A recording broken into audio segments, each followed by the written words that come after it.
जय हिंद एवरीवन। मैं शुभम बरवेल अच्छा अकेडमी के इस ऑनलाइन प्लेटफॉर्म में आप सभी का स्वागत करता हूं।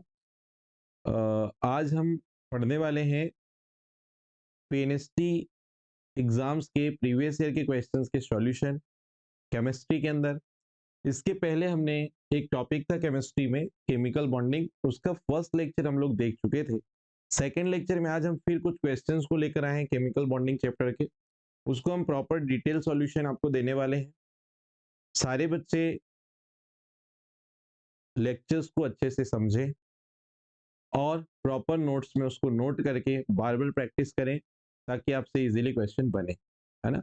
और इसी पैटर्न पे जो है एग्जाम में क्वेश्चन बार बार रिपीट हो रहे हैं। आप जब अभी सॉल्व करेंगे क्वेश्चन तो आपको समझ में आएगा कि सेम टाइप के क्वेश्चन बार बार रिपीट होते जा रहे हैं। ठीक है, तो चलिए बढ़ते हैं आज नेक्स्ट क्वेश्चन सीरीज के ऊपर। इसके अंदर चल इसके पहले 18 क्वेश्चन हम लोग सॉल्व कर चुके थे।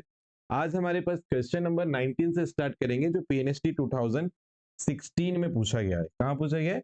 पीएनएसटी 2016 के अंदर ये क्वेश्चन आया हुआ था। क्लियर? क्वेश्चन क्या है बच्चों, देखो।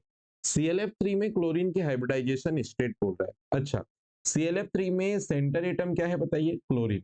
और क्लोरीन जो होता है ये होता है 17 ग्रुप का मेंबर। आपने पीरियोडिक टेबल पढ़े हो, तो पीरियोडिक टेबल में आपने पढ़े हो जो हेलोजन होते हैं वो 17 ग्रुप के मेंबर है। 17 ग्रुप का मेंबर है और 17 ग्रुप के जो मेंबर होते हैं इनकी वैलेंस सेल में होती है, इनकी वैलेंस सेल जो होती है, बाहरी कक्षा जो होती है उसमें होते हैं 7 इलेक्ट्रॉन। ठीक है, वैलेंस सेल में कितने इलेक्ट्रॉन होते हैं? 7 इलेक्ट्रॉन होते हैं। अच्छा, तो जब ये बॉन्ड फॉर्म करता है, ध्यान से समझिएगा, तो इसमें देखो कितने क्लोरीन जुड़े हुए हैं? तीन। तीन क्लोरीन जो होंगे बेटा इससे, वो तीन बॉन्ड बनाएंगे एक एक इलेक्ट्रॉन की शेयरिंग करके। तीन फ्लोरीन जो होंगे वो क्लोरीन के तीन इलेक्ट्रॉन के साथ शेयरिंग करके तीन बॉन्ड बनाएंगे। और क्लोरीन की वैलेंस शेल में कितने इलेक्ट्रॉन है? 7। तो बच्चों चार इलेक्ट्रॉन जो है वो दो लोन पेयर के फॉर्म में ऐसे अरेंज रहेंगे। क्लियर? तो आपको मैंने जब भी बताया था, इसके पहले वाले लेक्चर में मैंने बता के रखा है कि जब भी आप हाइब्रिडाइजेशन चेक करोगे, जब भी आप हाइब्रिडाइजेशन चेक करोगे तो सेंटर एटम में आपको सिग्मा बॉन्ड काउंट करना है और लोन पेयर काउंट करना है और उनको जोड़ देना है, सिग्मा प्लस लोन पेयर। तो सिग्मा और लोन पेयर का एडिशन अगर हम चेक करेंगे तो सिग्मा कितने बना रहा है? 3। लोन पेयर कितने बच रहे हैं क्लोरीन के पास? 2। तो एडिशन कितना आ गया बताइए? 5। कितना एडिशन आ गया? 5। 5 एडिशन आ रहा है, मतलब हाइब्रिडाइजेशन आपको पता है 5 एडिशन होगा तो sp3d। हाइब्रिडाइजेशन क्या हो जाएगा? sp3d। कौन सा ऑप्शन है बच्चों? सी वाला यहाँ पे करेक्ट आंसर है। चलिए बढ़ते हैं नेक्स्ट क्वेश्चन पे। Question number 20। क्वेश्चन नंबर 20 जो है ये पूछा था पीएनएसटी 2017 में। क्वेश्चन क्या पूछा था? निम्न में से किसमें एक अयुग्मित इलेक्ट्रॉन होगा? ठीक है, निम्न में से किसमें एक अयुग्मित इलेक्ट्रॉन होगा? तो कुछ नहीं करना, हमको अयुग्मित इलेक्ट्रॉन देखना है, अनपेयर्ड इलेक्ट्रॉन देखना है। डायटोमिक मॉलिक्यूल में अगर हमको अनपेयर्ड इलेक्ट्रॉन देखना है तो आप कुछ मत करो, ऑड नंबर ऑफ इलेक्ट्रॉन देखो, या डायटोमिक मॉलिक्यूल में 10 इलेक्ट्रॉन या 16 इलेक्ट्रॉन वाली स्पीसीज देखो। ठीक है, ऑड नंबर ऑफ इलेक्ट्रॉन में आपको पता है 1, 3, 5, 7, 9, 11, 13, 15, 17, 19। ऑड नंबर इलेक्ट्रॉन अगर आ रहे हैं डायटोमिक मॉलिक्यूल में या 10 या 16 इलेक्ट्रॉन आ रहे हैं, मतलब वहां पे अनपेयर्ड इलेक्ट्रॉन होंगे। लेकिन आपको क्या पूछा था? एक अनपेयर्ड इलेक्ट्रॉन पूछा था। क्लियर? तो चलो हम देख लेते हैं, अभी आपको क्लियर चीजें आ जाएगी। पहला एनो मॉलिक्यूल में चेक करते हैं। एनो मॉलिक्यूल, तो एनो जो मॉलिक्यूल है इसमें टोटल इलेक्ट्रॉन कितने बताओ? नाइट्रोजन के पास कितने? 7। ऑक्सीजन के पास कितने हैं? 8। टोटल कितने इलेक्ट्रॉन? 15। तो इसमें वन अनपेयर्ड इलेक्ट्रॉन होगा। इसमें कितना अनपेयर्ड इलेक्ट्रॉन होगा? 1। इसमें वन अनपेयर्ड इलेक्ट्रॉन होगा। डन है, ऑड नंबर है। Okay, second b. B check करते हैं। CO, carbon monoxide. कार्बन के पास 6 इलेक्ट्रॉन, ऑक्सीजन के पास कितने हैं? 8 इलेक्ट्रॉन। टोटल इलेक्ट्रॉन कितने हो गए? 14। 14 इलेक्ट्रॉन अगर है सिस्टम में तो जीरो अनपेयर्ड इलेक्ट्रॉन होते हैं। कितने? जीरो। ठीक है, सी, क्योंकि इवन नंबर है, इवन नंबर पे जीरो आ गया। Cn माइनस, देखो कार्बन के पास कितने इलेक्ट्रॉन होंगे 6, नाइट्रोजन के पास 7 और एक नेगेटिव चार्ज लगा मतलब एक इलेक्ट्रॉन जुड़ा है तो फिर से कितने इलेक्ट्रॉन आ गए 14 और 14 इलेक्ट्रॉन है तो जीरो अनपेयर्ड इलेक्ट्रॉन। अगर इवन नंबर पे इलेक्ट्रॉन है तो जीरो अनपेयर्ड इलेक्ट्रॉन होंगे, इतना याद रखना है। Clear. D, O2 molecule. O2 molecule में कितने इलेक्ट्रॉन है 8 प्लस 8, एक ऑक्सीजन पे कितने होते हैं 8, दूसरे के पास भी कितने हैं 8, तो कितने हो गए 16 और 16 अगर है तो इसके पास ना दो अनपेयर्ड इलेक्ट्रॉन होंगे। ये एमओटी थ्योरी से जो क्वेश्चन अपन करते हैं, एमओटी थ्योरी से अगर आप मॉलिक्यूलर ऑर्बिटल डायग्राम बनाओगे तो वहां पे आप देखोगे कि O2 मॉलिक्यूल जो होगा इसमें दो अनपेयर्ड इलेक्ट्रॉन है। क्लियर। और NO मॉलिक्यूल जो है इस पे कितने अनपेयर्ड इलेक्ट्रॉन है 1। ठीक है। और ये जो दो एग्जांपल आपको मैंने दिया है बी और सी वाला, इनमें जीरो जीरो अनपेयर्ड इलेक्ट्रॉन है। चलो तो इसका मैं एक्सप्लेनेशन आपको नेक्स्ट पेज पे दे रहा हूँ, ध्यान से सुनना। तो हमारा पहली चीज तो आंसर कौन सा हो जाएगा वो देखो, हमारा आंसर हो जाएगा NO। ठीक है। अब इसका एक्सप्लेनेशन मैं दे रहा हूँ कि एक अनपेयर्ड इलेक्ट्रॉन है तो क्यों है, कैसे आप पता लगाओगे। क्लियर। देखना ध्यान से।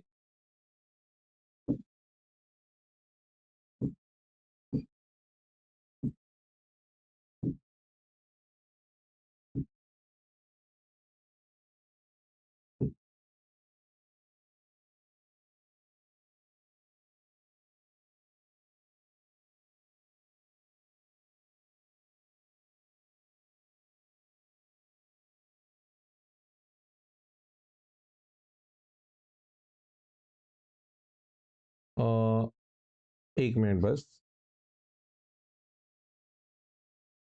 ओके।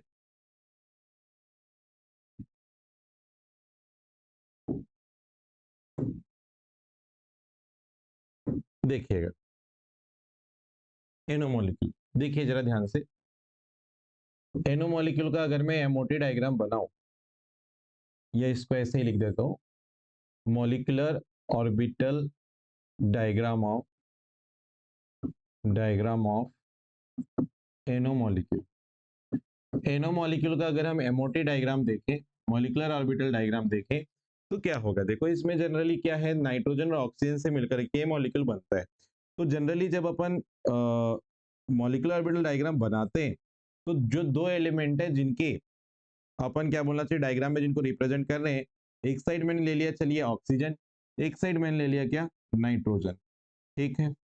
अब यहाँ पर ऑक्सीजन का 1s ऑर्बिटल, नाइट्रोजन का 1s ऑर्बिटल उसके जस्ट सामने लिखेंगे। ऑक्सीजन का 2s ऑर्बिटल जो होगा उसके जस्ट सामने में नाइट्रोजन के 2s ऑर्बिटल को लिखेंगे। ओके।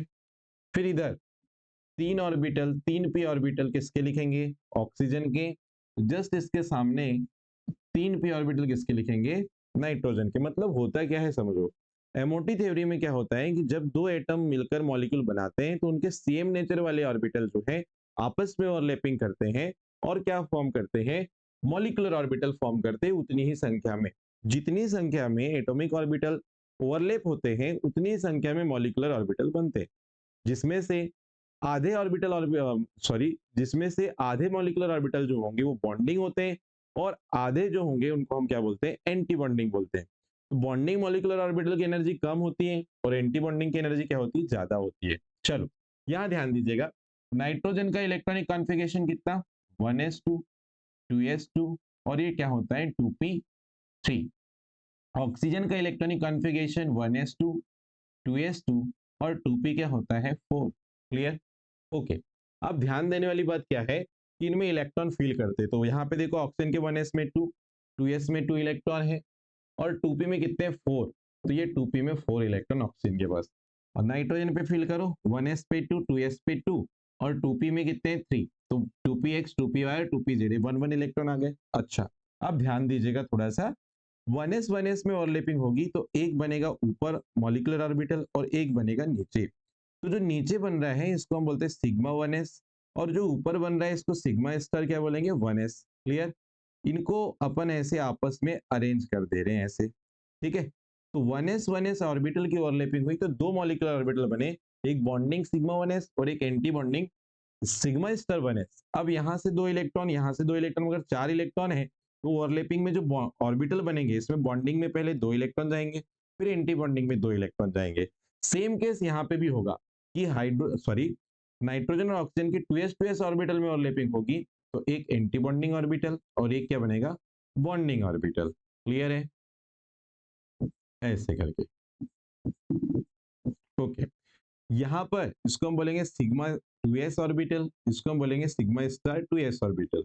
बॉन्डिंग में कितने इलेक्ट्रॉन जाएंगे, दो। एंटी बॉन्डिंग में कितने जाएंगे, दो, क्योंकि टोटल इलेक्ट्रॉन कितने, 4। तो 2 यहाँ चले गए, 2 यहाँ चले गए। अच्छा, यहाँ पर आते बच्चों, यहाँ पर 3 और 3 6, नाइट्रोजन के 3 ऑर्बिटल ऑक्सीजन के 3 ऑर्बिटल से ओवरलैपिंग करेंगे तो 6 मॉलिक्यूलर ऑर्बिटल बनेंगे, जिसमें से 3 बॉन्डिंग और 3 एंटी बॉन्डिंग ऑर्बिटल बनेंगे। क्लियर, तो यहाँ पर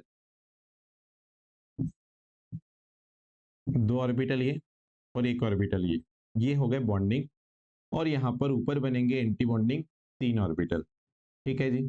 अब देखो, बॉन्डिंग ऑर्बिटल में पहले इलेक्ट्रॉन फिल करे जाएंगे और फिर उसके बाद कहाँ जाते हैं, एंटी बॉन्डिंग में। रीजन क्या है, अब्बा रूल। अब्बा रूल क्या कहता है कि इलेक्ट्रॉन पहले लोवेस्ट एनर्जी वाले ऑर्बिटल में फिल किए जाते हैं, फिर हाईएस्ट एनर्जी वाले ऑर्बिटल में फिल किए जाते हैं। तो टोटल इलेक्ट्रॉन देखिए, यहाँ पे 3, यहाँ पे कितना है 4, तो टोटल इलेक्ट्रॉन कितने 7। तो पहले यहाँ पे 2 इलेक्ट्रॉन जाएंगे बॉन्डिंग में, फिर ये 3 4 5 और ये 6। अब एक इलेक्ट्रॉन बचा तो वो यहाँ गया एंटी बॉन्डिंग में। तो कितना अनपेयर्ड इलेक्ट्रॉन हुआ जी, 1 अनपेयर्ड इलेक्ट्रॉन हो गया। कितना अनपेयर्ड इलेक्ट्रॉन हो गया, 1 अनपेयर्ड इलेक्ट्रॉन हो गया। और हमको क्वेश्चन में यही तो पूछा था, हमको क्वेश्चन में यही पूछा था कि 1 अनपेयर्ड इलेक्ट्रॉन कौन से मॉलिक्यूल के अंदर है। तो देखो ध्यान से, हमको यही पूछा था उसने, निम्न में से किसमें एक अयुग्मित इलेक्ट्रॉन है, तो हमारा आंसर क्या हो जाएगा, NO।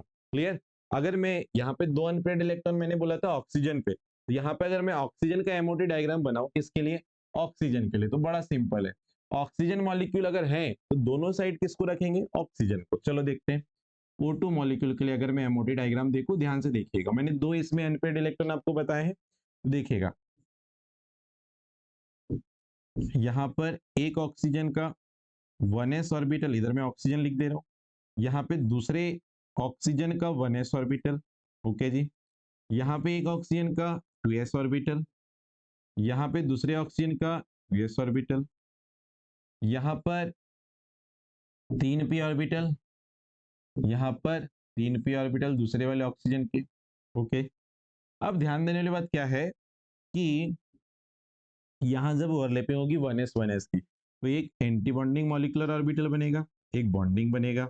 सिमिलरली यहाँ पर भी एक एंटी बॉन्डिंग बनेगा, एक बॉन्डिंग बनेगा। और ये जब 6 ऑर्बिटल में ओवरलैपिंग होगी तो यहाँ पर 3 जो ऑर्बिटल बनेंगे वो बॉन्डिंग बनेंगे, और ऊपर जो है 3 जो ऑर्बिटल बनेंगे वो एंटी बॉन्डिंग बनेंगे। क्लियर। अब यहाँ पे इलेक्ट्रॉन फिल कर लो, तो ऑक्सीजन का electronic configuration 1s2 2s2 2p क्या होगा 4। 1s में कितने इलेक्ट्रॉन है 2, 2s में कितने हैं 2, और ये 2p ऑर्बिटल्स में कितने हैं 4। इधर भी वैसे ही 2, यहाँ पे 2, यहाँ पे कितने हैं 4। ओके, ध्यान से देखिएगा, अभी 2 और 2 4 इलेक्ट्रॉन हैं। जब ओवरलैपिंग आप करवाओगे तो बॉन्डिंग में 2 जाएंगे, एंटी बॉन्डिंग में 2। सिमिलरली यहाँ से आप जब करवाएंगे ओवरलैपिंग, तो बॉन्डिंग में पहले 2 इलेक्ट्रॉन फिल करो, एंटी बॉन्डिंग में 2 करो, तो 4 इलेक्ट्रॉन फिल हो गए। ओके, अब आते हैं p ऑर्बिटल्स के पास। तो देखो 3 p ऑर्बिटल, इधर के 3 p ऑर्बिटल साथ ओवरलैपिंग करे तो 3 बॉन्डिंग और 3 एंटी बॉन्डिंग ऑर्बिटल बने। तो पहले इलेक्ट्रॉन कहाँ इंटर कराओगे, बॉन्डिंग में। तो कितने इलेक्ट्रॉन यहाँ इंटर करा दिया आपने, 6। टोटल इलेक्ट्रॉन कितने थे 8, यहाँ कितने गए बॉन्डिंग में 6, अभी भी 2 इलेक्ट्रॉन बचे। तो यहाँ पर 1 इलेक्ट्रॉन जाएगा और यहाँ पर 1 इलेक्ट्रॉन जाएगा, मतलब एंटी बॉन्डिंग में कितने अनपेयर्ड इलेक्ट्रॉन है 2। अनपेयर्ड इलेक्ट्रॉन की संख्या कितनी है 2। तो 2 अनपेयर्ड इलेक्ट्रॉन किसमें है, O2 मॉलिक्यूल के अंदर है। क्लियर। तो यहां तक आपको समझ में आई होगी चीजें कि हमारे पास जो क्वेश्चन पूछा था 1 अनपेयर्ड इलेक्ट्रॉन, तो वो किस पे आएगा, NO के अंदर आएगा। चलो क्वेश्चन नंबर नेक्स्ट बढ़ते हैं 21। 21 में क्या बोला है, देखो निम्न में से किस युग में सभी यौगिकों में संकरण समान होगा। अब आपको कुछ नहीं करना है, हाइब्रिडाइजेशन स्टेट सेम वाली कौन सी स्पीसीज पे वो चेक करना है। सबसे पहले वाले पे आते हैं, पहले वाले क्वेश्चन पे ए ऑप्शन पे चलते हैं। ए ऑप्शन में XeF2 दिया है, मैं एक एक करके समझा रहा हूँ आपको।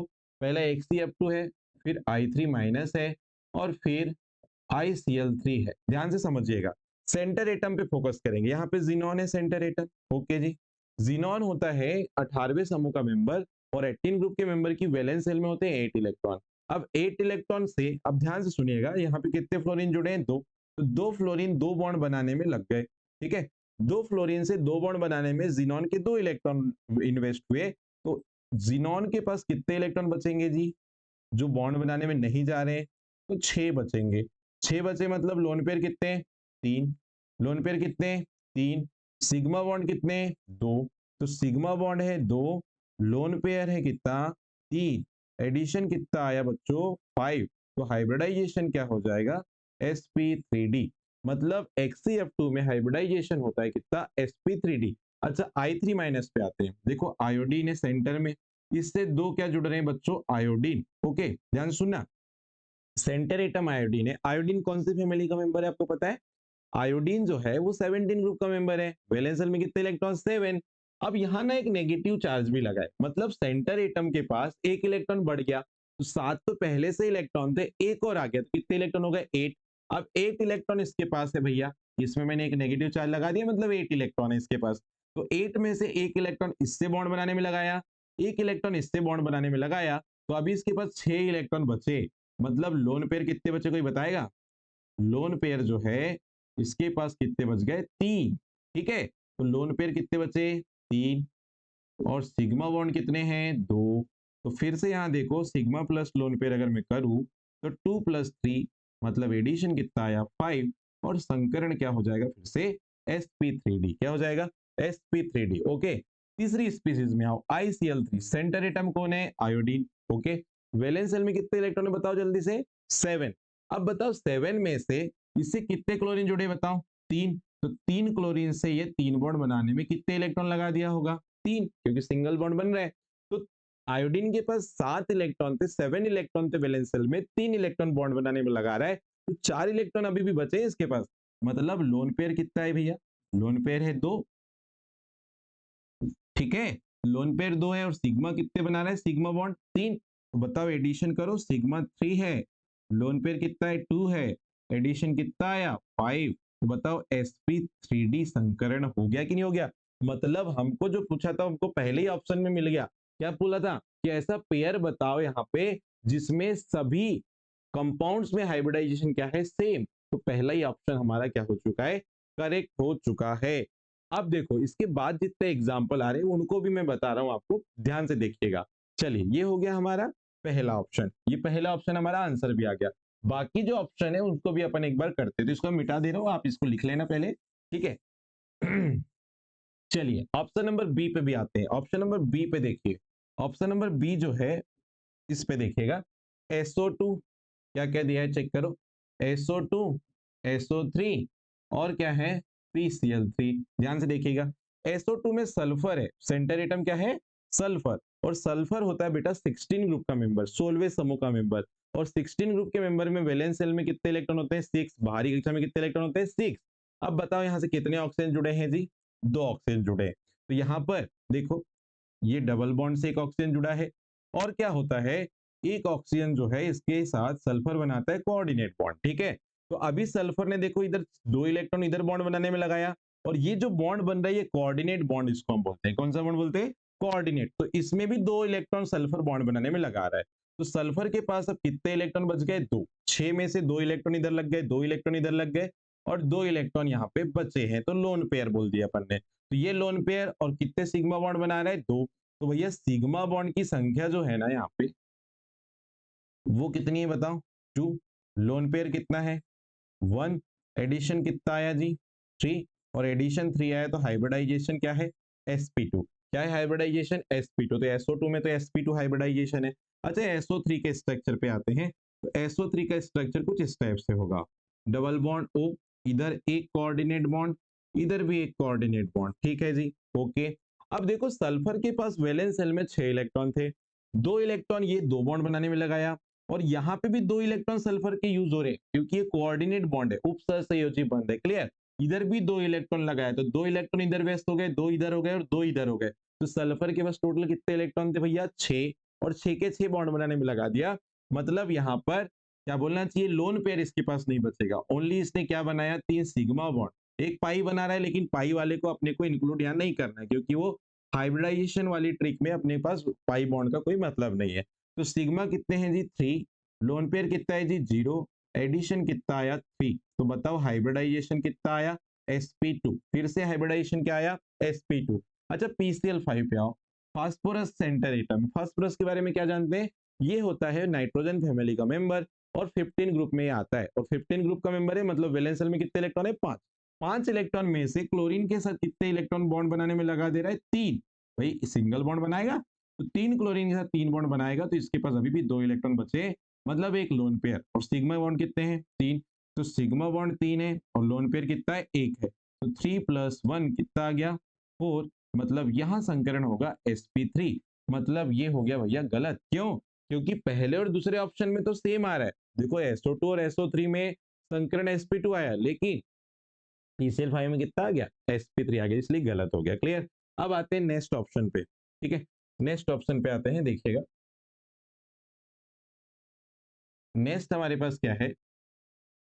नेक्स्ट हमारे पास है HClO3 H2SO4 HCF4 HCF4। चलो ठीक है, देखते हैं। C HClO4, दूसरा H2SO4, तीसरा XeF4। ओके, HClO4 में सेंटर एटम कौन है? क्लोरीन। सेंटर एटम कौन है? क्लोरीन।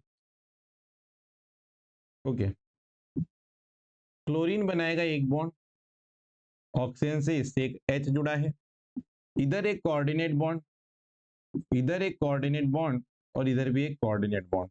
3 कोऑर्डिनेट बॉन्ड ऐसे बनेंगे। ठीक है, तो क्लोरीन के पास 7 इलेक्ट्रॉन थे, जिसमें से एक इलेक्ट्रॉन इधर कोवेलेंट बॉन्ड में लगाया, और 3 इलेक्ट्रॉन का पेयर ऐसा डोनेट कर दिया ऑक्सीजन को उसने। तो कितने सिग्मा बन गए? सिग्मा कितने बने? 1 2 3 4। लोन पेयर बचेगा नहीं, सिग्मा है 4, लोन पेयर कितने हैं? 0।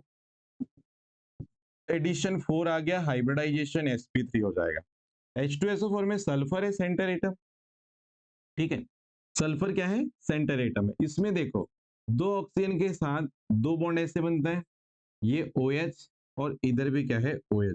अब सल्फर के पास कितने इलेक्ट्रॉन थे वैलेंस शेल में? 6, और वो 6 के 6 बॉन्ड बनाने में उसको इन्वेस्ट कर दे रहा है। तो बताइए यहाँ पे टोटल सिग्मा बॉन्ड कितने बन रहे हैं? 1 2 3 4। लोन पेयर तो होगा नहीं, सिग्मा कितने? 4। लोन पेयर क्या है? 0। एडिशन कितना आया? 4। तो हाइब्रिडाइजेशन क्या हो जाएगा? sp3। यहाँ पे आओ, XeF4 पे आना। सेंटर एटम जिनॉन कितने फ्लोरीन से बॉन्ड बना रहा है? जल्दी बताइए। 4 फ्लोरीन से बॉन्ड बना रहा है। ठीक है, अब जिनॉन सेंटर एटम में वैलेंस शेल में होते हैं कितने इलेक्ट्रॉन? 8। क्यों? क्योंकि ये होता है 18वें ग्रुप का मेंबर। तो इसके पास भैया 4 इलेक्ट्रॉन बचेंगे, और बॉन्ड बनाने के बाद मतलब कितने लोन पेयर बच गए? 2। और सिग्मा कितने आ गए? 4। मतलब total sigma plus lone pair आप करोगे तो सिग्मा कितने? 4। लोन पेयर कितने? 2। एडिशन कितना? 6। हाइब्रिडाइजेशन कितना? sp3d2। एक अलग आ गया फिर से, 2 में तो सेम आया था, एक में फिर से अलग हो गया, गलत हो गया ये भी। ठीक है जी। लास्ट नंबर पे अगर हम बात करते हैं किसकी? ये डी वाले की, तो देखो HClO3 तो मैंने अभी बता दिया था। HClO3 में क्या आया? HClO3 में तो आपका क्या आया है? sp3 आया है। और PCl5 में भी क्या आया था? sp3 आया है। अब बात आती है कि HNO3 की, तो HNO3 में बता दे रहा हूं, ध्यान से देखना। नाइट्रोजन सेंटर एटम है, यहां पर डबल बॉन्ड O, एक ऑक्सीजन इधर जुड़ा है, एक OH ऐसे जुड़ा। देखो ध्यान से, नाइट्रोजन की वैलेंस शेल में कितने इलेक्ट्रॉन है? 5। 5 में से नाइट्रोजन एक इलेक्ट्रॉन इस ऑक्सीजन से बॉन्ड बनाने में लगाएगा, 2 इलेक्ट्रॉन इस ऑक्सीजन से बॉन्ड बनाने में लगाएगा, और 2 इलेक्ट्रॉन इस ऑक्सीजन को शेयर करके कोऑर्डिनेट बॉन्ड बनाने में लगाएगा। मतलब 5 की 5 इलेक्ट्रॉन इसके क्या हो गए हैं? इंक्लूड हो गए बॉन्ड बनाने में। तो आप काउंट करो, सिग्मा कितने हैं? 3। लोन पेयर तो बचा ही नहीं है ना, तो सिग्मा 3 हो गए, लोन पेयर हो गया 0। तो एडिशन कितना है जी? 3। और एडिशन 3 है तो संकरण क्या हो गया जी? sp2। गलत हो गई बात, ये sp2 आ गया ना, गलत हो गया ये भी। तो हमारा पहला वाला जो ऑप्शन था वो बिल्कुल क्या है? करेक्ट आंसर है। चलिए आगे बढ़ते हैं नेक्स्ट क्वेश्चन के ऊपर। चलिए देखिए, निम्न में से किसकी बॉन्ड लेंथ सबसे छोटी है? देखो बहुत आसान है, बहुत आसान है। क्या बोल रहा है? निम्न में से किसकी बॉन्ड लेंथ सबसे छोटी? फिर से एमओटी थ्योरी का क्वेश्चन है। अब बच्चों ध्यान से सुनना, ये बॉन्ड लेंथ वाला जो कॉन्सेप्ट है, ध्यान से सुनना। अब बॉन्ड ऑर्डर जो है, बॉन्ड ऑर्डर जितनी ज्यादा होगी, बॉन्ड लेंथ उतनी कैसी होगी? कम होती है। बॉन्ड लेंथ उतनी क्या होती है? शॉर्ट होती है। बॉन्ड लेंथ उतनी क्या होती है? शॉर्ट होती है या छोटी होती है? याद रखना, बॉन्ड ऑर्डर जितनी ज्यादा आ रही है, बॉन्ड उतने छोटे होते हैं। ठीक है, तो आपको मैंने इसके पहले ट्रिक बता ही चुका हूं। तो सीधे मॉलिक्यूल को मैं लिख दूं और सीधे अपन सॉल्यूशन की ओर बढ़ेंगे, ठीक है ना। O2 2 माइनस पहला ऑप्शन है। दूसरे ऑप्शन में आपको दिया है O2 माइनस। तीसरे ऑप्शन में आपको दिया है O2। चौथे ऑप्शन में आपको दिया है O2 प्लस। चलो अपना पहला काम क्या है, नंबर ऑफ इलेक्ट्रॉन पता लगाना, इनमें कितने कितने हैं। O2 माइनस जो है इसमें देखो 8 दूनी 16, 16 और 2 कितने होंगे 18, तो 18 इलेक्ट्रॉन है। या 8 प्लस 8 कितना हो 16 रही 17, एक नेगेटिव चार्ज है तो 17 हो जाएगा। यहाँ पे कोई चार्ज नहीं है तो ओनली 16 इलेक्ट्रॉन है। अच्छा यहाँ पे देखो O2 16 में 16 इलेक्ट्रॉन थे, एक प्लस चार्ज लगा तो एक इलेक्ट्रॉन क्या हो चुका है कम। अब ध्यान से सुनना, बॉन्ड ऑर्डर जब भी आप निकालते थे तो मैंने आपको ट्रिक बता के रखी है कि 15 इलेक्ट्रॉन के लिए कितनी हो जाएगी बॉन्ड ऑर्डर 2.5, 16 के लिए कितनी हो जाएगी 2, 17 के लिए कितनी हो जाएगी 1.5, 0.5 से कम होते जाती है, और 18 के लिए कितनी हो जाएगी 1। अब बताओ सबसे ज्यादा बॉन्ड ऑर्डर किसकी आ रही है 2.5 और 2 प्लस के लिए। बॉन्ड ऑर्डर का मतलब क्या होता है, दो एटम के बीच बनने वाले बॉन्ड्स की संख्या को उसकी बॉन्ड ऑर्डर बोल दे रहे हैं, ठीक है। तो मतलब यहां पर देखो सबसे ज्यादा बॉन्ड ऑर्डर किसके लिए आ रही है डी वाले के लिए, मतलब इसकी जो बॉन्ड की लेंथ होगी दो एटम के बीच में वो सबसे क्या होगी कम होगी, तो आंसर नंबर क्या हो जाएगा डी, ठीक है। तो आप कुछ मत करो, अगर आपको बॉन्ड लेंथ पूछ रहा है बॉन्ड लेंथ कम किसकी होगी बोल रहा है, तो आपको 4 स्पीसीज अगर दी है डायटोमिक मॉलिक्यूल की तो आप उसकी बॉन्ड ऑर्डर निकाल के देख लो, जिसकी बॉन्ड ऑर्डर सबसे ज्यादा आ जाएगी उसकी बॉन्ड लेंथ उतनी क्या आएगी कम, और जिसकी बॉन्ड ऑर्डर सबसे कम आ रही है उसकी बॉन्ड लेंथ उतनी क्या आएगी ज्यादा आएगी, इतना सा आपको याद रखना है। क्लियर, चलिए वेरी गुड, बढ़ते हैं आगे नेक्स्ट क्वेश्चन पे। चलिए क्वेश्चन नंबर नेक्स्ट, निम्न में से कौन सा युग्म समसंरचनात्मक नहीं है। ओके देख लेते हैं, स्ट्रक्चर से रिलेटेड क्वेश्चन है। PF6 और SF6, यहाँ पे थोड़ा सा प्रिंटिंग मिस्टेक हो सकता है, देखिएगा थोड़ा सा देखते हैं। ऑप्शन नंबर फर्स्ट ये होगा PF6 माइनस एंड दूसरा है SF6, ठीक है। आपको सेम स्ट्रक्चर नहीं होगी ऐसे पूछा है, ठीक है। यहाँ आओ, फास्फोरस सेंटर एटम होगा, फास्फोरस सेंटर एटम होगा, वैलेंस शेल में कितने इलेक्ट्रॉन रखता है 5, एक नेगेटिव चार्ज यहाँ आपको दिख रहा होगा, तो कितने इलेक्ट्रॉन हो गए सेंटर एटम की वैलेंस शेल में 6। अब कितने फ्लोरीन जुड़े हैं तो 6 जुड़े हैं, मतलब इसकी वैलेंस शेल में 6 इलेक्ट्रॉन थे और वो 6 के 6 जो है वो बॉन्ड बनाने में लग चुके हैं भैया। तो ये यहाँ पर इसका स्ट्रक्चर कुछ ऐसे बनेगा, ठीक है। इसको जब आपस में जोड़ेंगे तो ये यहाँ पर कुछ इस टाइप का हमको स्ट्रक्चर बनते दिखाई देगा। इसको हम बोलते हैं ऑक्टाहेड्रल। ऑक्टाहेड्रल का मतलब होता है अष्टफलकी, ठीक है, ये अष्टफलकी संरचना बोलते हैं इसको, ठीक। SF6 में सेंटर एटम कौन है सल्फर, और सल्फर के पास तो आपको पता है 16 ग्रुप का मेंबर है, वैलेंस शेल में ऑलरेडी कितने इलेक्ट्रॉन है 6, और ये कितने फ्लोरीन से बॉन्ड बना रहा है 6, तो ये 1 2 3 4 5 और ये क्या है 6। इनको भी इनके बॉन्ड को भी आपस में मैं जोड़ूंगा तो ये फिर से ऑक्टाहेड्रल टाइप का स्ट्रक्चर बनेगा, ये भी ऑक्टाहेड्रल स्ट्रक्चर बनेगा। तो बच्चों इनकी तो संरचना सेम हो गई, हमको क्या पूछा है सेम स्ट्रक्चर नहीं होनी चाहिए बोला ना, तो ये तो सेम हो गई, तो पहला ऑप्शन तो क्या हो गया रॉन्ग हो गया। चलो सेकेंड ऑप्शन पे आते हैं, option number B SiF4, SiF4 और क्या दिया था SF4। ओके तो चलिए देखते हैं SiF4 सेंटर एटम कौन है सिलिकॉन, कार्बन फैमिली में आता है सिलिकॉन, ठीक है। मतलब वैलेंस शेल में कितने इलेक्ट्रॉन है 4, ठीक है, और 4 फ्लोरीन से बॉन्ड बना रहा है तो ये टेट्राहेड्रल स्ट्रक्चर बनाएगा, क्या बनाएगा टेट्राहेड्रल स्ट्रक्चर बनाएगा, टेट्राहेड्रल चतुष्फल की संरचना बोलते हैं इसको, ठीक है। यहां पर आते हैं SF4 में सेंटर एटम क्या है सल्फर, और सल्फर के पास वैलेंस शेल में होते हैं 6 इलेक्ट्रॉन, और 6 इलेक्ट्रॉन अगर है बच्चों तो ये 4 इलेक्ट्रॉन तो 4 बॉन्ड बनाने में लगाया फ्लोरीन के साथ, अच्छे ध्यान से समझिएगा ऐसे, और इसके पास ना एक लोन पेयर बच जाएगा। तो ये जो संरचना होती है इसको अपन क्या बोलते हैं, इसको हम बोलते हैं सीसॉ स्ट्रक्चर, क्या बोलते हैं सीसॉ स्ट्रक्चर, ठीक है। और अगर इसकी ज्योमेट्री की बात करेंगे तो वो होती है क्या, ये तो मैंने शेप की बात किया, शेप ये होगी, लेकिन ज्योमेट्री इसकी अगर हम देखेंगे ज्यामिति की अगर हम बात करेंगे तो वो होती है बच्चों ट्राइगोनल बाई पिरामिडल, क्या होती है trigonal bi pyramidal, trigonal bi pyramidal, middle इसको हिंदी में बोलते हैं त्रिकोणीय द्विपिरामिडी। क्लियर? तो भैया यहाँ पे भी आपकी ज्योमेट्री या शेप अलग अलग आ रही है, यहाँ पे अलग अलग आ रही है, और हमको पूछा तो यही है कि सेम स्ट्रक्चर नहीं होनी चाहिए, मतलब हमारा आंसर कौन सा हो जाएगा? बी। हमारा आंसर क्या हो जाएगा? बी। हालांकि दो ऑप्शन और है, उनको भी मैं एक्सप्लेन कर रहा हूँ, ध्यान दीजिएगा। ठीक है भाई, चलिए ये वाले इसको मैं मिटा दे रहा हूँ, आप फिर उसको जो है लिख लीजिएगा। चलो दो ऑप्शन जो है वो अपन देखते हैं इधर आगे। दो ऑप्शन जो गलत ही होंगे, ऑप्शन उनको अभी अपन देखते हैं। चलिए option number C IO3 and क्या दिया था? XCO3। बताओ सेंटर एटम यहाँ क्या है? आयोडीन।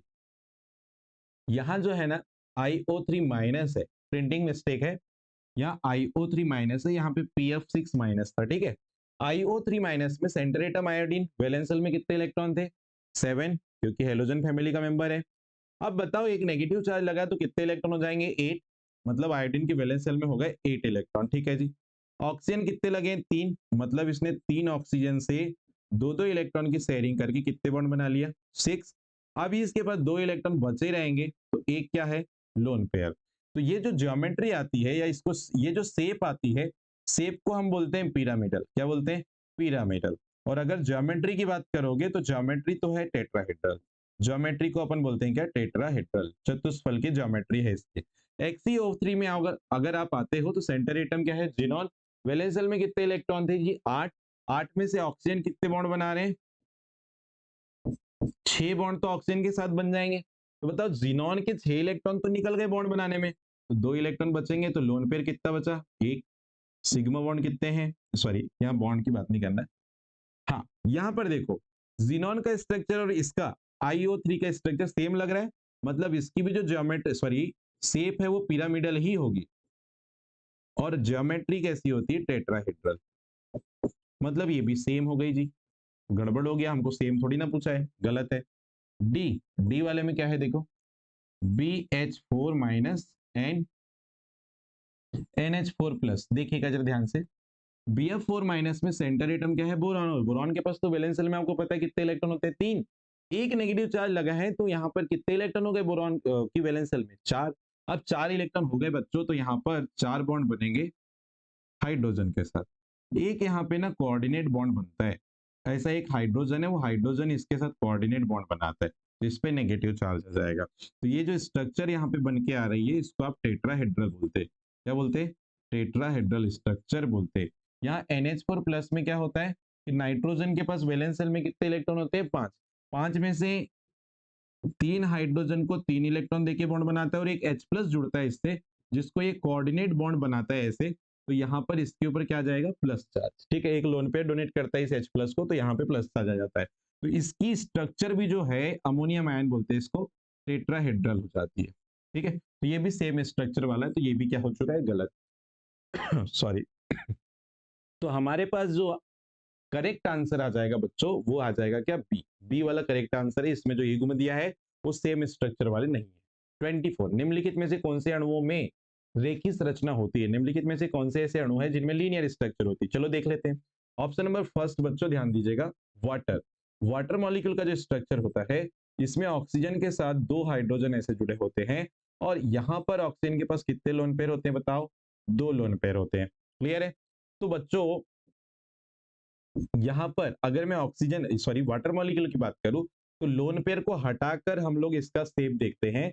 लोन पेयर को हटा के इसका शेप देखते हैं, तो इसका शेप होता है बेटा वी शेप। कैसा होता है? वी शेप के आकार की, वी के आकार की इसकी स्ट्रक्चर होती है। ओके, बी में आते हैं, बी नंबर पे आते हैं मीथेन। मीथेन मॉलिक्यूल की हम बात करें तो इसमें कार्बन एटम से 4 हाइड्रोजन इस टाइप से अरेंज होते हैं, 4 सिंगल बॉन्ड से, और ये जो स्ट्रक्चर होती है वो टेट्राहेड्रल के समान नजर आती है। किसके समान? टेट्राहेड्रल समान। ऐसे एक टेट्राहेड्रल, एक चतुष्फलक के समान इसकी स्ट्रक्चर दिखती है, तो इसकी शेप जो होती है उसको हम बोल देते हैं क्या? टेट्राहेड्रल। ये टेट्राहेड्रल शेप है जी। ठीक है, ओके। तीसरी चीज, तीसरा जो एग्जांपल है वो ध्यान से समझने का प्रयास करेंगे। तीसरा है अमोनिया, NH3। इसमें सेंटर एटम कौन है? नाइट्रोजन। इससे कितने हाइड्रोजन जुड़े हैं जी? 3, सिंगल बॉन्ड से ऐसे। और नाइट्रोजन के पास एक क्या रहता है? लोन पेयर रहता है। कैसे? तो नाइट्रोजन के पास वैलेंस शेल में 5 इलेक्ट्रॉन थे, 3 बॉन्ड बनाया, और उसके बाद 2 इलेक्ट्रॉन बचे थे, तो वो क्या है? Lone pair. अब इसका जो स्ट्रक्चर है ना उसको अपन बोलते हैं, या इसका जो शेप है इसको हम बोलते हैं ये पिरामिडल होता है। कैसे होता है? पिरामिडल। क्यों बोलते हैं ऐसा? तो इसका रीजन है कि अगर मैं लोन पेयर हटाऊं और ये वाला जो स्ट्रक्चर है, ये जो बॉन्ड है, इनको आपस में से जोड़ दूं तो मुझे ना एक पिरामिड दिखेगा, ऐसे करके क्या दिखेगा? पिरामिड दिखेगा। ठीक है, तो इसलिए हम इसका स्ट्रक्चर बोलते हैं पिरामिड। ओके, हमको तो लीनियर पूछा था जी, तो अभी मिला नहीं है। अब लास्ट में आते हैं डी वाला। क्या डी वाला आपका करेक्ट आंसर है? यस, कार्बन है सेंटर एटम, इधर से दो इलेक्ट्रॉन की शेयरिंग करके एक ऑक्सीजन से बॉन्ड बनाएगा, इधर दो इलेक्ट्रॉन की शेयरिंग करके एक ऑक्सीजन से बॉन्ड बनाएगा। और जब भी कार्बन कार्बन सॉरी CO2 में या कोई भी एटम जो है वो दो बॉन्ड बना रहा है और वो दोनों एक दूसरे से अपोजिट है, उनके बीच का एंगल कितना आ रहा है? सिग्मा बॉन्ड के बीच का 180 डिग्री। तो ऐसे बॉन्ड की जो शेप होती है वो लीनियर होती है बच्चों। मतलब हमारा करेक्ट आंसर हो जाएगा क्या? डी वाला हमारा यहाँ पे क्या हो जाएगा? करेक्ट आंसर हो जाएगा। क्लियर? चलो आगे बढ़ते हैं। Question number next. Question number next है 25। एक तत्व के नाभिक में 19 प्रोटॉन है, उसकी वैलेंसी बताओ। बेटा, जिसका प्रोटॉन्स के नंबर क्या बताते हैं हमको? किसी भी एटम का एटॉमिक नंबर। मतलब देखो, प्रोटॉन हमारे पास क्वेश्चन में क्या बोल रहा है? एक एलिमेंट है जिसमें प्रोटॉन कितने? 19। और वो एलिमेंट कौन सा हो जाएगा, कोई बताएगा? 19 नंबर वाला एलिमेंट कौन सा होता है? पोटेशियम। कौन सा होता है? पोटेशियम। और पोटेशियम जो है ये एल्कली मेटल है, ये एल्कली मेटल है।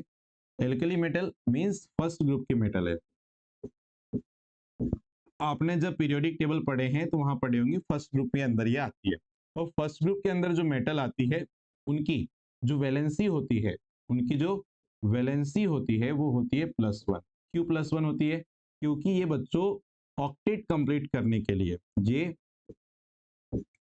ऑक्टेट कंप्लीट करने के लिए क्या करते हैं? 1 इलेक्ट्रॉन को डोनेट करते हैं। 1 इलेक्ट्रॉन क्या करते हैं? डोनेट करते हैं। चलो देखते हैं, एग्जांपल से बताता हूं मैं। पोटेशियम का एटॉमिक नंबर कितना? 19।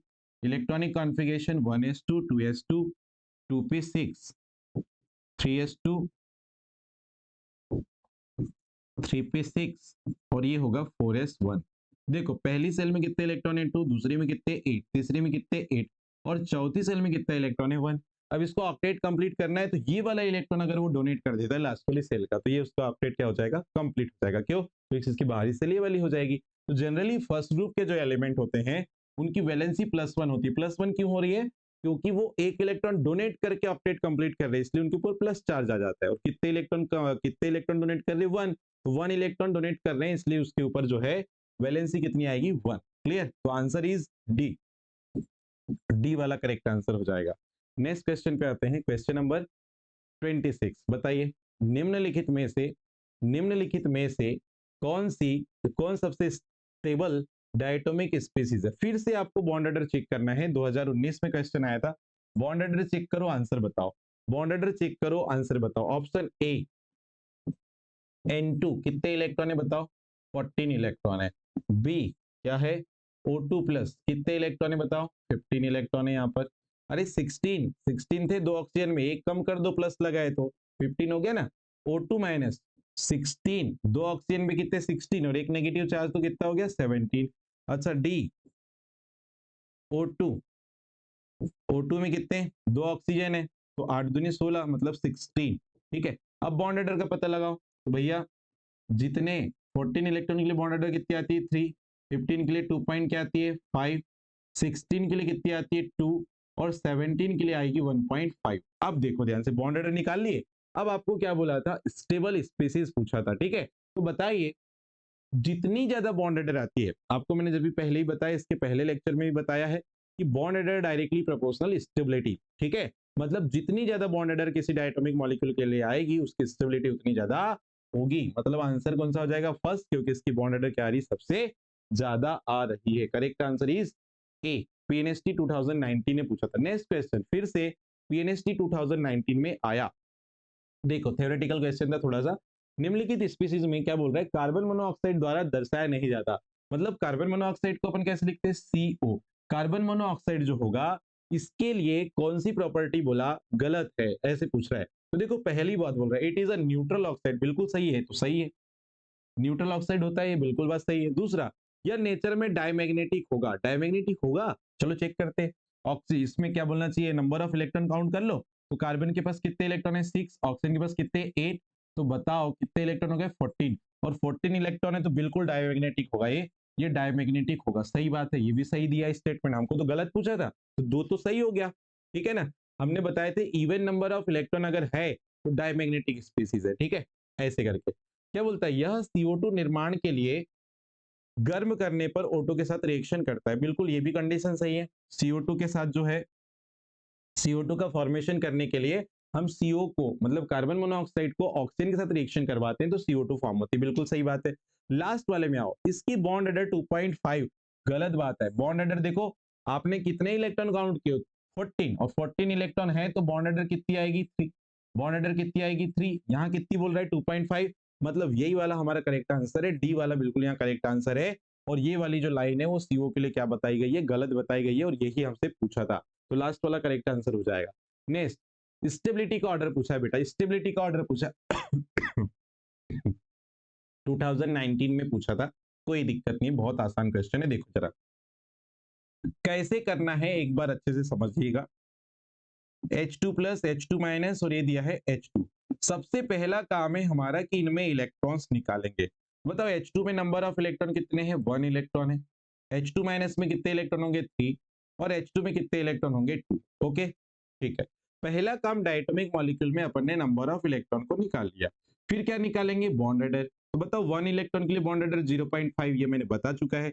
3 इलेक्ट्रॉन के लिए बॉन्ड ऑर्डर फिर से 0.5, और 2 इलेक्ट्रॉन के लिए बॉन्ड ऑर्डर कितनी आ गई 1। अब ध्यान से सुनना, ध्यान से क्या सुनना है, अभी हमको क्या पूछा, स्टेबिलिटी का डिक्रीजिंग ऑर्डर, मतलब जिसकी स्टेबिलिटी ज्यादा है, स्टेबिलिटी के डिक्रीजिंग ऑर्डर में हमको अरेंज करना है इसको। तो आपको सबसे पहले ये देखना है स्टेबिलिटी जो है वो डायरेक्टली प्रोपोर्शनल होती है किसके, बॉन्ड ऑर्डर की। तो यहाँ बॉन्ड ऑर्डर सबसे ज्यादा किसकी, H2 की, तो H2 सबसे सामने आएगा। अगर मेरे को डिक्रीजिंग ऑर्डर लिखना है यहाँ पे, डिक्रीजिंग ऑर्डर ऑफ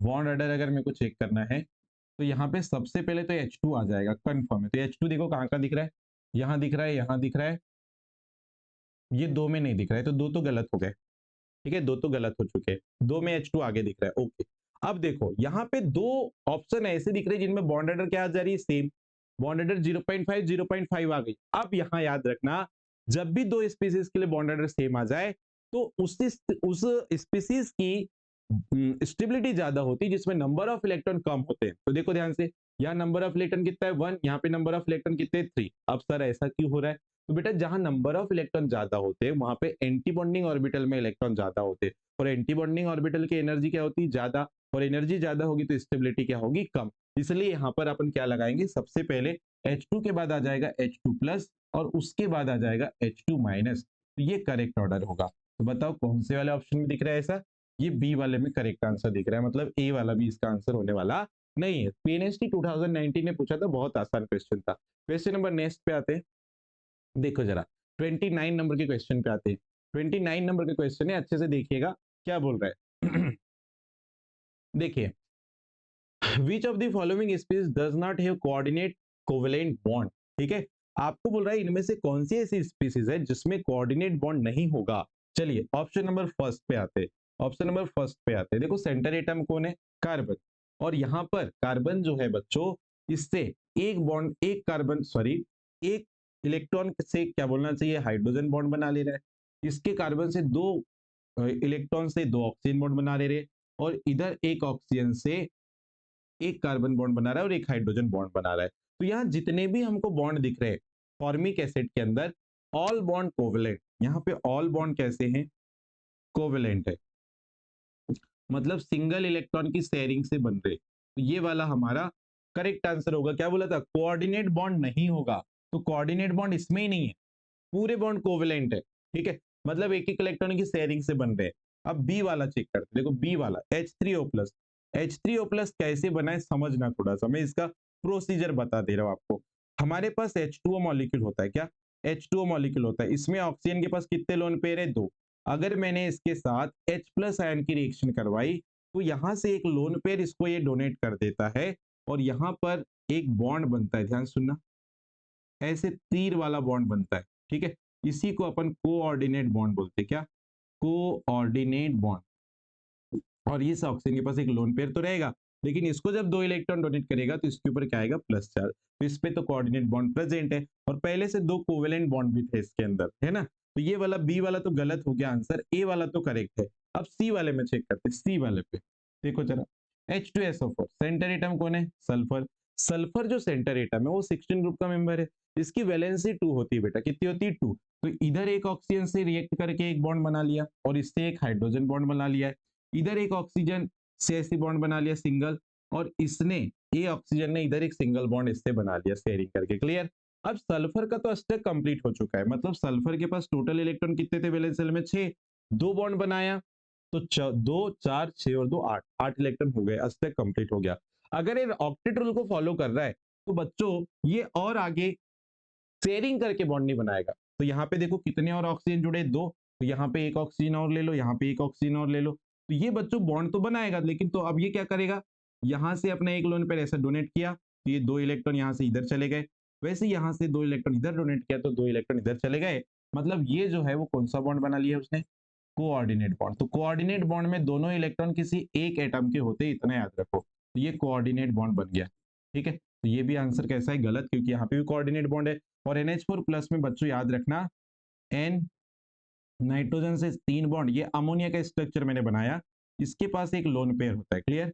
यहाँ पे अगर मैं कोई H प्लस आयन को ला लूं तो ये क्या करेगा, अपना एक लोन पेयर इसको ऐसा डोनेट करेगा स्टेबल करने के लिए। तो होता क्या है कि यहाँ से ये प्लस चार्ज निकल के कहाँ पे आ जाएगा, नाइट्रोजन पे आ जाएगा। तो ये कौन सा बॉन्ड है बताओ जरा, कोऑर्डिनेट बॉन्ड है। कौन सा बॉन्ड है, कोऑर्डिनेट बॉन्ड है, ठीक है। तो यहाँ पे भी कोऑर्डिनेट बॉन्ड है, मतलब ये तीनों ऑप्शन में कोऑर्डिनेट बॉन्ड प्रेजेंट है, केवल ए में नहीं है, इसलिए आंसर हमारा क्या हो जाएगा, ए। चलो आगे बढ़ते हैं, question number next. Square planar complex में हाइब्रिडाइजेशन क्या होता है बेटा। स्क्वायर प्लेनर कॉम्प्लेक्स क्या होता है, जिसमें सेंटर में यहाँ कोई एलिमेंट होगा और इससे 4 ऐसे कोई एलिमेंट जुड़े होंगे, कोई भी हो सकते हैं, 4 कोई स्पीसीज ऐसी जुड़ी है, और ये जब ऐसा आपस में इसको हम जोड़ते हैं तो ये एक स्क्वायर बनता है और वो प्लेन में होता है, तो इसको हम बोलते हैं स्क्वायर प्लेनर। क्या बोलते हैं, स्क्वायर प्लेनर बोलते हैं, ठीक है। तो यहाँ पे जैसे PtCl5, जैसे PtCl4, सॉरी PtCl4 मैंने ऐसे ले लिया, इसके ऊपर 2 माइनस चार्ज मैंने लगा दिया, तो ये जो स्ट्रक्चर बनेगा प्लेटिनम का, ये देखो, ओके, ऐसे करके, तो ये मेरे पास एक स्क्वायर प्लेनर कॉम्प्लेक्स बन रहा है। और स्क्वायर प्लेनर कॉम्प्लेक्स जो भी होते हैं, इनमें याद रखना, बिल्कुल अच्छे से याद रखना, इसमें DsP2 संकरण होता है। क्या होता है, DsP2 संकरण होता है। स्क्वायर प्लेनर कॉम्प्लेक्स हम लोग कोऑर्डिनेट केमिस्ट्री पढ़ेंगे तो वहां पे इसका डिटेल हाइब्रिडाइजेशन समझाएंगे। तो यहाँ पे DsP2 आप डायरेक्ट याद रख लो, DsP2 संकरण होगा। ये भी PNST 2019 में पूछा था। नेक्स्ट क्वेश्चन पे आइए, जल्दी से देख लीजिए क्या क्वेश्चन बोल रहा है, पहले पढ़ते हैं इसकी थ्योरी। क्या बोल रहा है, ऐसा एक फैक्टर नहीं है जो आयनिक बॉन्ड के इफेक्ट को या आयनिक बॉन्ड के फॉर्मेशन को इफेक्ट करता है। देखो क्या बोल रहा है, ऐसा एक फैक्टर नहीं होगा जो आयनिक बॉन्ड के फॉर्मेशन को इफेक्ट करेगा। चलो पहला इस पढ़ते, पहला पॉइंट पढ़ते हैं, केटायन की कोऑर्डिनेशन नंबर हाई होनी चाहिए। देखो क्या है, आयनिक जब भी आप आयनिक बॉन्ड पढ़ोगे तो कोऑर्डिनेशन नंबर से कोई लेना देना नहीं होता। वहां पे कोऑर्डिनेशन नंबर का जिक्र जो है वो कोऑर्डिनेट बॉन्ड बनाने के लिए जो कंपाउंड फॉर्मेशन करते हैं वहां पे कोऑर्डिनेशन नंबर इन्वॉल्व होती है, यहाँ कोऑर्डिनेशन नंबर से लेना देना नहीं है। तो पहला ही आंसर मुझे लगता है करेक्ट है, पहला ही आंसर बिल्कुल करेक्ट होना चाहिए। दूसरे ऑप्शन पे आते हैं, lattice enthalpy should be high, lattice energy high होनी चाहिए, बिल्कुल सही बात है। जो आयनिक कंपाउंड होते हैं उनकी मेल्टिंग पॉइंट बहुत ज्यादा होती है, उनके अंदर पैकिंग ज्यादा होती है, और पैकिंग ज्यादा होगी, स्ट्रॉन्ग पैकिंग होगी, तो बच्चों वहां पे लेटिस एनर्जी ज्यादा होती है। बिल्कुल ये वाला पॉइंट सही है, ठीक है, बी वाला बिल्कुल सही है। तीसरा point, electron gain enthalpy of atom forming of an ion enthalpy must be very negative. अच्छा, इलेक्ट्रॉन गेन एंथैल्पी का मतलब क्या है, इलेक्ट्रॉन ग्रहण एंथैल्पी, ठीक है। मतलब जो एनायन होता है, एनायन मतलब जो आपका नॉन मेटल होगा, नॉन मेटल की इलेक्ट्रॉन ग्रहण करने की टेंडेंसी क्या होती है, ज्यादा होती है, तो उसकी इलेक्ट्रॉन गेन एंथैल्पी की जो वैल्यू है वो बहुत ज्यादा नेगेटिव आती है। बिल्कुल ये भी बात सही बोल रहा है। और लास्ट में आते हैं D, the ionization energy of atom forming of cation should be low. जो आपका मेटल होगा, ठीक है, जो आपका केटायन बनाने, केटायन कौन बनाता है, मेटल, तो मेटल आपको ऐसा चाहिए रहता है आयनिक बॉन्ड बनाने के लिए जो इजीली इलेक्ट्रॉन डोनेट करे, और इजीली इलेक्ट्रॉन डोनेट करेगा तो उसकी आयनाइजेशन एनर्जी क्या होती है, कम होती है। मतलब ये भी पॉइंट बिल्कुल सही है। तो हमसे तो गलत वाला पूछा था ना, तो इसलिए पहला वाला करेक्ट आंसर है। अच्छे से देख लीजिएगा। चलिए नेक्स्ट क्वेश्चन पे आते हैं 32 देखिएगा। निम्न में से कौन सा ऋणायन रेजोनेंस द्वारा स्टेबल नहीं होता है? ठीक है भाई, कौन सा ऐसा एनायन है जो रेजोनेंस द्वारा स्टेबल नहीं होता है? तो यहाँ पर बच्चों हाईएस्ट ऑक्सीडेशन नंबर वाला जो है, यहाँ पर हमारे पास केवल क्या है, MnO4 आयन जो है MnO4 आयन इसका बिल्कुल करेक्ट आंसर है।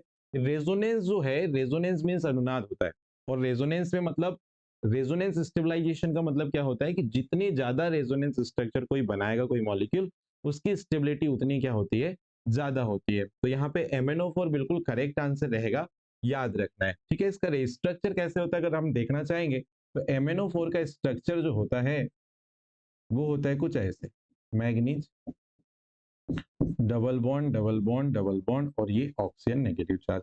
इस पे मैग्नीज की ऑक्सीडेशन नंबर होती है +7। बी वाला जो आपका एसिटेट आयन दिया है ना भाई, ये R group, C double bond O minus, ये एसिटेट ग्रुप हो जाएगा। सी नंबर वाले का देखो स्ट्रक्चर कैसा बन जाएगा, N डबल बॉन्ड O, यहाँ पर O माइनस और ये कोऑर्डिनेट बॉन्ड से ऐसे बनेगा। D number carbon double bond O minus और ये O माइनस। तो यहाँ पे सबसे ज्यादा रेजोनेंस स्ट्रक्चर बी, सी और डी के बन सकते हैं, लेकिन इसके रेजोनेंस स्ट्रक्चर ज्यादा हम लोग यहाँ पर नहीं बनाएंगे, इसलिए हम लोग क्या बोलते हैं कि सबसे ज्यादा ऐसा कौन सा एनायन है बोला था जो रेजोनेंस द्वारा स्टेबल नहीं होता है, तो वो अपन ने क्या लगाया, ई वाला करेक्ट है। ठीक, नेक्स्ट देखिएगा ध्यान से, 33 नंबर पे आता है। 33 नंबर पे क्या दिख रहा है आपको, सल्फर हेक्साफ्लोराइड, मतलब सल्फर हेक्साफ्लोराइड बोल रहा है तो SF6 की बात कर रहा है, उस पे हाइब्रिडाइजेशन और साइज बोल रहा है। तो ध्यान से देखिएगा, सल्फर की वैलेंस शेल में होते हैं 6 इलेक्ट्रॉन, और ये शेयरिंग करके कितने बॉन्ड बनाएगा, 6 बॉन्ड यहाँ पे बना रहा है। ओके, ऐसे करके, ठीक है, ऐसे, ठीक। तो सल्फर की वैलेंस शेल में 6 इलेक्ट्रॉन थे, 6 बॉन्ड वो बना चुका है। तो बेटा यहाँ पर आप अच्छे से देखिएगा, इसका जो स्ट्रक्चर होता है वो होता है ऑक्टाहेड्रल। कैसे होता है, ऑक्टाहेड्रल इसका क्या होता है, स्ट्रक्चर होता है। ठीक है, पहली बात, सल्फर के पास कितने सिग्मा बॉन्ड बन रहे हैं, 6। कितने सल्फर के पास सिग्मा बॉन्ड बन रहे हैं जल्दी बताओ, 6, 1 2 3 4 5 6। तो सिग्मा बॉन्ड इसके पास कितने हैं, 6। लोन पेयर क्या होगा, 0। लोन पेयर क्या होगा, 0। तो एडिशन कितना आएगा, 6 और 6 आ गया, तो sp3d2। संकरण क्या होगा, sp3d2। तो sp3d2 कहाँ पे दिख रहा है, ये, और ऑक्टाहेड्रल ज्योमेट्री है, मतलब बी वाला यहाँ पे क्या हो जाएगा, करेक्ट आंसर आ जाएगा। ठीक है, नेक्स्ट नंबर पे आते हैं, नेक्स्ट एंड लास्ट नंबर हो सकता है शायद, हाँ नेक्स्ट एंड लास्ट नंबर है ये वाला। नहीं नहीं, इसके बाद और 2 क्वेश्चन है छोटे छोटे से, चलो कोई नहीं, देख लेते जल्दी जल्दी से। तो यहाँ पर देखो, उस यौगिक की पहचान करें जिसमें सल्फर का ऑक्टेट कंप्लीट, सॉरी सल्फर का अष्टक नियम कंप्लीट नहीं है, ये बोलना चाह रहा है। कोई नहीं, देख लेते हैं। पहला ऑप्शन देखो, H2S। H2S में सल्फर जो है, इसके पास देखो, ये सल्फर ने कितने बॉन्ड बनाया है, 2 हाइड्रोजन से 2। इसके पास कितने लोन पेयर बच रहे हैं, 2। ठीक है जी, तो लोन पेयर में कितने इलेक्ट्रॉन है, 2 और ये 2 4, 4 इलेक्ट्रॉन है यहाँ पर। और ये सिग्मा बॉन्ड है, सिग्मा बॉन्ड में कितने इलेक्ट्रॉन, 2, इधर भी कितने हैं, 2। तो बेटा इसका तो ऑक्टेट कंप्लीट है, यहाँ जो सल्फर है इसका ऑक्टेट क्या है, कंप्लीट है, इसका ऑक्टेट कंप्लीट है। तो पहला वाला तो गलत हो गया, तो हमको ऑक्टेट कंप्लीट नहीं होगा ये पूछा है, तो ये तो ऑक्टेट कंप्लीट है। बी वाले पे आओ, SF2 सिमिलर वैसा ही क्वेश्चन है। SF2 में सल्फर 2 फ्लोरीन के साथ 2 बॉन्ड बना रहा है, तो इसके पास कितने लोन पेयर बचेंगे जी, 2। ठीक है, तो लोन पेयर में कितने इलेक्ट्रॉन, 2 और 2 4। सिग्मा बॉन्ड में कितने इलेक्ट्रॉन है, 4। तो इसका भी क्या हो गया, ऑक्टेट क्या हो गया, कंप्लीट हो गया। तो ये भी हमारा आंसर नहीं हो सकता जी, गलत है। सी नंबर SF4, SF4 में सल्फर के साथ कितने फ्लोरीन बॉन्ड बना रहे, जल्दी से बताइए। 4 फ्लोरीन बॉन्ड बना रहे, और एक क्या है इसके पास, लोन पेयर। ध्यान से देखना, सल्फर के पास 6 इलेक्ट्रॉन होते हैं वैलेंस शेल में, 4 बॉन्ड बनाने में चले गए, एक क्या बचा, लोन पेयर। तो देखो जल्दी से काउंट करो, सिग्मा बॉन्ड कितने हैं, 4। एक सिग्मा बॉन्ड में कितने इलेक्ट्रॉन है, 2। तो बच्चों 4, सॉरी 2 4 6 2 8 और 2 10। यहाँ सल्फर के पास कितने इलेक्ट्रॉन है, 10।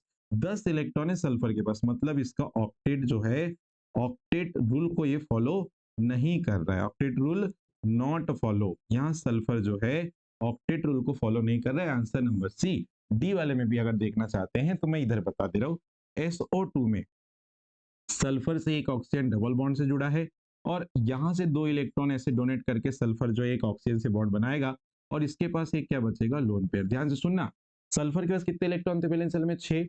2 इलेक्ट्रॉन इधर बॉन्ड बनाने में लगाया, 2 कोऑर्डिनेट बॉन्ड बनाने में लगा दिया यहाँ पर, और 2 इलेक्ट्रॉन ये, तो टोटल इलेक्ट्रॉन कितने बताओ, 2 4, देखो 2 और ये कितने यहाँ पे 4, टोटल कितने हो गए 6 और ये 2 8, मतलब इसका भी ऑक्टेट कंप्लीट है। तो आंसर कौन सा हो जाएगा आपका, सी वाला यहाँ पे बिल्कुल करेक्ट आंसर है, जिसका ऑक्टेट कंप्लीट नहीं है। नेक्स्ट क्वेश्चन पे आते हैं, क्वेश्चन नंबर नेक्स्ट है, देखिएगा, बेंजाइलिक क्लोरहेलाइड में कार्बन परमाणु से जुड़े हेलोजन परमाणु के संकरण क्या होगा। देखिए बेंजाइलिक, बेंजाइलिक कार्बन का मतलब क्या होता है, बेंजीन जो है, बेंजीन से जुड़ा हुआ जो कार्बन है जिसे CH2 Cl में बोल दो तो इसको बेंजाइलिक क्लोराइड बोल सकते हैं। इसके 2-3 डेरिवेटिव हो सकते हैं ऐसे, CH2 सॉरी, इसको CHCl2 भी लिख सकते हैं, ऐसा भी कर सकते हैं हेलोजन डेरिवेटिव, इसको ऐसे भी कर सकते हैं CCl3, ठीक है। तो ये बेंजाइलिक हेलाइड है, ये तीनों के तीनों क्या है, बेंजाइलिक हेलाइड है, तीनों को अपन बेंजाइलिक हेलाइड बोल रहे हैं। ये तीनों क्या है, बेंजाइलिक हेलाइड, ओके। अब ये बेंजाइलिक हेलाइड में जो कार्बन है, ये वाला जो कार्बन है, तीनों इनमें संकरण पूछा है, तो बच्चों ये जो कार्बन है ना वो 4 सिग्मा बॉन्ड बना रहा है। कितने सिग्मा बॉन्ड बना रहा है, 4। यहाँ पे अगर मैं कार्बन की बात करूँ यहाँ पर, ठीक है, तो ये कार्बन से देखो मैं इसको ओपन कर रहा हूँ, इधर एक बॉन्ड बना रहा है, इधर क्लोरीन से एक बॉन्ड, एक हाइड्रोजन से और एक इधर एक हाइड्रोजन से और एक बेंजीन रिंग के कार्बन से, तो कितने सिग्मा बना रहा है, 4। और 4 सिग्मा अगर कोई कार्बन बनाता है तो संकरण होता है sp3। यहाँ पे भी सेम केस है, यहाँ पे भी सेम केस है, इसको थोड़ा सा मैं सिंप्लीफाई करके लिख रहा हूँ। ये कार्बन, इससे कितने क्लोरीन जुड़े हैं, 2, और एक क्या जुड़ा है, हाइड्रोजन। कितने सिग्मा बॉन्ड बना रहा है, जल्दी चेक करो, 1 2 3 4, फिर से यहाँ पे sp3 है, यहाँ पे चेक करो CCl3, कार्बन से कितने क्लोरीन जुड़े हैं, 3, तो 1 सिग्मा 2 सिग्मा 3 सिग्मा और ये वाला बॉन्ड एक चौथा सिग्मा है, तो sp3 है। 4 कार्बन अगर कार्बन अगर 4 सिग्मा बॉन्ड बना रहे हैं तो संकरण हमेशा sp3 होगा। आंसर नंबर हो जाएगा बी करेक्ट, ठीक है। लास्ट क्वेश्चन है हमारा आज की स्लाइड में, ठीक है, आज के सेशन में लास्ट क्वेश्चन है, देखो ध्यान से, CH3X मॉलिक्यूल में कार्बन और हेलोजन, ये X क्या है यहाँ पे, हेलोजन, X क्या है यहाँ पे, हेलोजन है, और हेलोजन का मतलब समझते हो, फ्लोरीन क्लोरीन ब्रोमीन और आयोडीन, ठीक है। तो क्या बोल रहा है, CX बॉन्ड का नेचर पूछ रहा है, क्या ये कोऑर्डिनेट बॉन्ड वाला नेचर है, देखो ये स्ट्रक्चर में बना देता हूं इसका पहले, ये आपको ये वाला बॉन्ड पूछ रहा है, ठीक है, कार्बन और हेलोजन के बीच का ये बॉन्ड का नेचर पूछ रहा है, ठीक है। तो यहाँ पे क्या होता है, ध्यान देने वाली बात यह है कि बच्चों कार्बन की इलेक्ट्रोनेगेटिविटी ना ये होती है 2.1 और ये हेलोजन की इलेक्ट्रोनेगेटिविटी 4 होती है। जैसे फ्लोरीन अगर आ गया तो 4 लेंगे, क्लोरीन आ गया तो 2.8 लेंगे, सॉरी 3.1 लेंगे। तो इसकी और इसकी जो इलेक्ट्रोनेगेटिविटी वो बहुत ज्यादा होती है, अंतर डिफरेंस ज्यादा होता है। तो यहाँ जो बॉन्ड के इलेक्ट्रॉन है वो हेलोजन की तरफ शिफ्ट होते हैं, तो हेलोजन की तरफ जब शिफ्ट होंगे तो ये जो बॉन्ड का नेचर है ये इसको हम फिर बोलते हैं पोलर कोवेलेंट बॉन्ड, इसको हम बोलते हैं पोलर कोवेलेंट बॉन्ड, ठीक है। यहाँ जो बॉन्ड में जो 2 इलेक्ट्रॉन है ना वो बॉन्ड के बीच में नहीं रहेंगे, वो हेलोजन साइड शिफ्ट होंगे, क्यों, क्योंकि इसके इलेक्ट्रोनेगेटिविटी या विद्युत ऋणात्मकता ज्यादा होती है, तो ये बॉन्ड को इधर खींचेगा, तो खींचेगा तो जो बॉन्ड है वो कैसा हो जाता है, पोलर। पोलर का मतलब है कि इस हेलोजन पे पार्शियली नेगेटिव चार्ज, कार्बन पे पार्शियली पॉजिटिव चार्ज, तो इस बॉन्ड से जुड़े हुए जो एलिमेंट है ना उन पे 2 अपोजिट चार्ज आ जाते हैं, इसलिए इसको हम पोलर कोवेलेंट बॉन्ड बोलते हैं, ठीक है। तो यहाँ पे आंसर कौन सा हो जाएगा, ठीक है। तो यहाँ पर बच्चों ये वाला करेक्ट आंसर, ये सेमिनल दिया है वो एक्चुअल में इसको जो है काट के आप इसको क्या लिख सकते हो, पोलर, पोलर कोवेलेंट बॉन्ड। तो ये आपका करेक्ट आंसर हो जाएगा कौन सा, डी वाला। तो आज के सेशन में हमारे पास इतने क्वेश्चन रहेंगे, इसके बाद नेक्स्ट सेशन में थर्ड क्या बोलना चाहिए लेक्चर लेकर आपके सामने उपस्थित होंगे केमिकल बॉन्डिंग चैप्टर के। जय हिंद।